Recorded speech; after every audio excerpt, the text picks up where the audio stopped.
So last time, we addressed a really broad question. What is UT looking for in its applicants? And we talked about the important qualities of leadership, curiosity, and passion.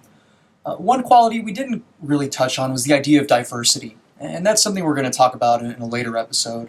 But today I want to get really specific and talk about recommendation letters. And clear up some myths and misconceptions about what UT or what colleges generally speaking are looking for in the letter of recommendations. And I'm going to touch on a number of errors that both letter writers and students commonly make when they submit letters of recommendation. First of all, recommendation letters at UT are completely optional. Some of the honors programs, like Business Honors and College of Natural Sciences, require you to submit a letter of recommendation as part of that honors program. So the choice the applicant has is, should I or should I not submit a letter of recommendation for my application? And the short answer is it can help, but most of the time it doesn't. The vast majority of recommendation letters we receive are either written by a writer who doesn't really know the applicant very well.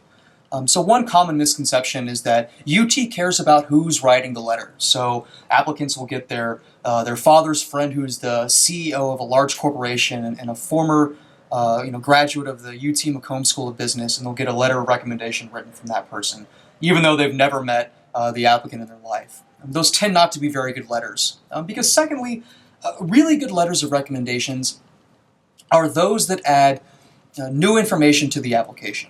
So recognize, when a reviewer sees your file, they're going to look at your transcripts, your class rank, what you've done in your classes, what classes you've taken.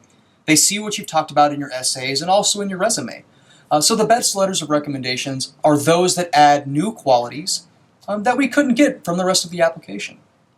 Unfortunately, one of the biggest errors that recommendation letters write is they simply restate the student's resume or the number of AP classes they've taken, and it's not very compelling.